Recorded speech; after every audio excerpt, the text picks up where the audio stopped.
मुख्यमंत्री योगी आदित्यनाथ ने संभल का जिक्र करते हुए साफ कर दिया कि संभल में विरासत की खोज हो रही है। 68 तीर्थों में से 54 तीर्थों को ढूंढना ये तो हमारी विरासत का हिस्सा है और हमने तो वही किया है। सीएम योगी का ये बयान उस लिहाज से बेहद खास हो जाता है जब आज ही के दिन इलाहाबाद हाईकोर्ट ने संभल की जामा मस्जिद के खिलाफ बड़ा फैसला सुनाया है। मस्जिद को विवादित ढांचा बताया, जिसके बाद यूपी की राजनीति में सनातन की विरासत पर संग्राम छिड़ गया। मोर्चा सीएम योगी ने संभाला और निशाने पर समाजवादी पार्टी थी। आपके लिए वोट बैंक था, हमारे लिए विरासत थी, बस अंतर यही है।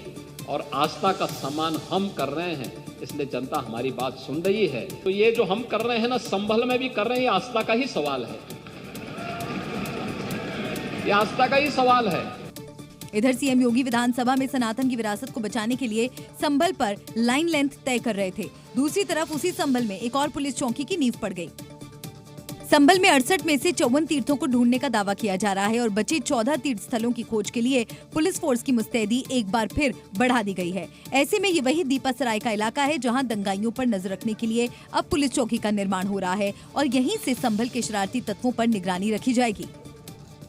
उत्तर प्रदेश और गुटखाबाज, गजब की कहानी है दोनों की। कानपुर बनारस की गलियां तो पान मसाले की पीक से रंगी ही रहती हैं, आप जानते ही हैं। अब उत्तर प्रदेश विधानसभा को भी गुटखाबाज माननीयों ने नहीं बख्शा और सदन के ठीक सामने मुख्य द्वार पर गुटखा थूक दिया। लेकिन माननीय की ये हरकत देख विधानसभा अध्यक्ष सतीश महाना भड़क गए। ये क्यों यहाँ थूकने के मेरी इज्जत है, सबकी इज्जत है। एक आदमी की वजह से सबकी इज्जत क्यों जाने दूंगा। सतीश महाना के तेवर यूं ही गर्म नहीं है, वो गुस्से में है क्योंकि विधानसभा की गरिमा पर गुटखाबाज माननीय ने थूक दिया और थूक खुद महाना साहब को खड़े होकर साफ करवाना पड़ा। यही करते रहेंगे, लोगों की थूक साफ करते रहेंगे। इसका पता लगाइए कि किसने ये थूका और इसका कारपेट का उससे पैसे लीजिए। जहां यूपी भर से चुने हुए माननीय जाते हैं वहां सड़क छाप हरकत जरा सोचिए। ये माननीय कितने महान होंगे जिन्होंने शिष्टाचार, सामान्य व्यवहार जैसी बातों का आचार बना करके रख दिया और मार दी संविधान की चौखट पर बेहयाई की पीक। पच से थूक दिया, शर्म तक ना आई। भला सतीश महाना क्यों ना भड़के।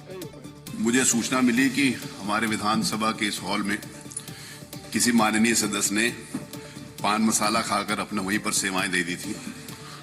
तो मैं आया था और मैंने उसके साफ करवाया है। मैंने वीडियो में उस माननीय सदस्य को देख भी लिया है, लेकिन मैं किसी इंडिविजुअल को अपमानित नहीं करना चाहता, इसीलिए उनका नाम नहीं ले रहा हूं। जरा सोचिए अगर आपके दरवाजे पर कोई थूके तो कैसा लगेगा। इसीलिए महाना भी भड़के हैं क्योंकि सड़क छाप माननीय ने विधानसभा की चौखट पर ही नहीं 25 करोड़ यूपी वालों की चौखट पर थूका है। ये क्यों यहाँ थूकने के मेरी इज्जत है, सबकी इज्जत है। एक आदमी की वजह से सबकी इज्जत क्यों जाने दूंगा। उत्तर प्रदेश के साथ ही देश की राजनीति में आकाश आनंद की सियासी पारी करीब करीब समाप्त होती हुई नजर आ रही है। मायावती ने न सिर्फ अपने भतीजे को पार्टी के तमाम पदों से बर्खास्त कर दिया, बल्कि उन्हें पार्टी से बाहर का रास्ता भी दिखा दिया, जिसके पीछे सबसे बड़ी वजह है अहंकार और अनुशासनहीनता, जिसका जिक्र करते हुए मायावती ने ये बड़ा फैसला लिया है।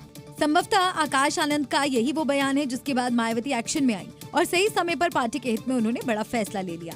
आकाश आनंद अब बीएसपी से बाहर हो चुके हैं। मायावती ने खुद ये फैसला सुनाया है। उन्होंने कहा, आकाश आनंद को सभी जिम्मेदारियों से मुक्त कर दिया गया था, लेकिन उनकी प्रतिक्रिया में स्वार्थ, अहंकार नजर आया।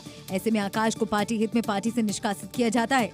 आकाश आनंद के लिए मायावती के एक शब्द बेहद तीखे और तल्ख हैं। स्वार्थ, अहंकार और अपरिपक्व जैसे शब्द बाण से साफ है अब आकाश आनंद को पार्टी के अंदर जगह तो दूर, पार्टी दफ्तर के आसपास भटकने भी नहीं दिया जाएगा। कोई भी व्यक्ति को अगर जिम्मेदारी दी जा रही, वो जिम्मेदारी का निर्वहन नहीं करेगा तो स्वाभाविक है कि उसको उस पद से हटा दिया जाएगा। अगर ज़्यादा हटने के बाद ऐठन करेगा तो पार्टी से निकाल दिया जाएगा। ये तो नियम है। तो मायावती जी ने तो अच्छा किया है। यानी जिस रफ्तार के साथ आकाश सियासी आसमान में उड़ान भर रहे थे, उसकी डोर मायावती ने काट दी और आकाश का पॉलिटिकल करियर सीधे पाताल लोक में समा गया।